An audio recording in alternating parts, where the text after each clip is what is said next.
Welcome back to Vikings Game Plan. Happy now to be joined by Pete Bercich, analyst for the Vikings Radio Network, from the beautiful TCO studios. And with these plush studios at a new facility, we provide new, upgraded technology. During the course of the season on Vikings Game Plan, Pete weekly will break down the adversary via film. This is the film room. We start with players who intrigue us through the first part of the season, kind of up to the bye. Let's begin with the Niners. All right, Paul, the big news out west last year was a couple of changes, especially in offense, that they were allowed to make, and that's Jimmy Garoppolo at quarterback. Yep. The other guy that you may recognize right there is Jet McKinnon. Yeah. So, the former Minnesota Viking running back. We're going to see right here what Jimmy Garoppolo does and what he brings. You have a nice solid pass rush, especially by Lawrence, coming underneath. And that's where you want to rush the quarterback, right down the middle, right? So he can't follow through. But what you're seeing down the field is his ability, his vision. Now with a guy right in his face, you can see he still has the ability to throw this ball on time and on the outside before the receiver is able to even turn around. So it's a timing offense. Garoppolo brings that. Very tough to defend when you have that in front of you. Aaron Rodgers, what does he bring? Well, Aaron Rodgers is one of the smartest quarterbacks in the league. And right now, Aaron knows that the Steelers are in trouble. Why?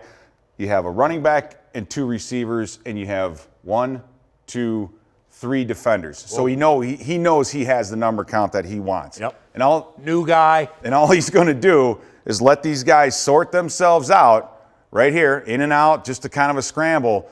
Nice job up top, faking the post. Watch the safety 34. Yeah. He thinks he's running the 7 route. Oh. Nope. Comes underneath. Aaron is right there waiting for it. Ball thrown nice and high, very accurate, where only he could catch it. So that's what Aaron Rodgers brings to the table. Yep. A lot of challenges. Every single week, Paul, you're going to see very, very good players. Hold on. Oh, thank you. I got you. Could you get that for me, please? Here we go.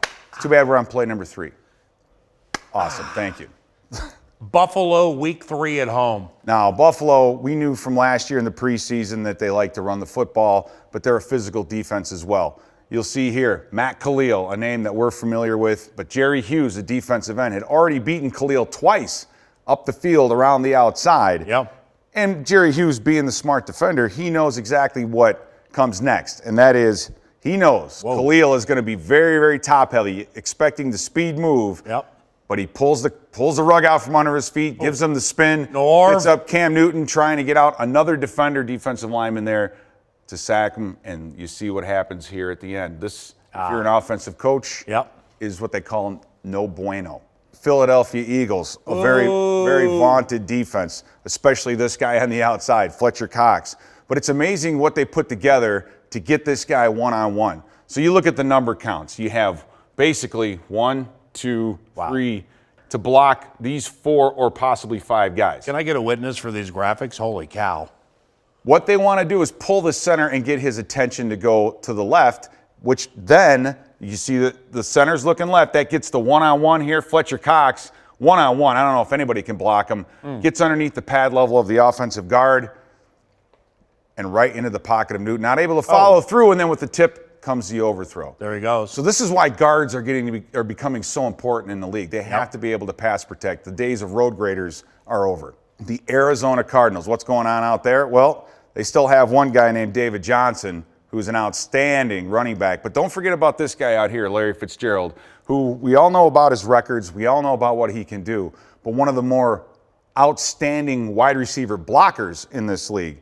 And this is just a great example of the vision that Johnson has, and then he puts on the speed. Not often do you see a running back able to see that on the outside, bounce it, and then beat a corner in space. One guy misses a tackle, and instead of a 1 or 2 yard gain, you get a touchdown. So a dynamic athlete at running back, you have to know where he is, and everybody has to be on the mark. The following week, we know this team very, very well. New Orleans Saints. Alvin Kamara, one of the most talented players in the league. And the reason I say that is not many running backs can also play wide receiver. And this is a perfect example of Drew Brees working with Michael Thomas and Kamara.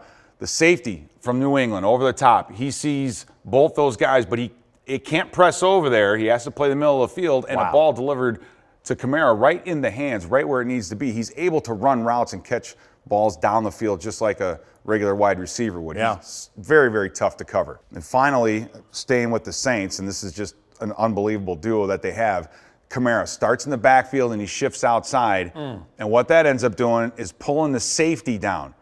So Drew Brees knows he's got Michael Thomas and Alvin Kamara over here, but when you pause and see the safety, you have a lot of field. From the safety sitting on the hash mark, so you have this whole entire field able to drag a receiver and get that one-on-one coverage, and Drew Brees knows exactly where to go with it. So the beginning of the season, you look at the schedule now and say this game's going to be tough. There are great players all throughout the league. Yeah. We're going to see a better San Francisco 49ers team. We're going to see a Buffalo team that prides itself on defense. We already know about the Saints. You got the Packers. It's going to be a very exciting beginning to this season. What impresses you more, the players we're going to see in the first part of the season or the new technology at the TCO studios? Holy cow. Well, the problem is this place is so great and the graphics are so good, these guys look even better. And we're doing opponents, so you don't want your opponents to look any better than they already do. So I don't know if I'm feeling too good about all this here, Paul. I feel good.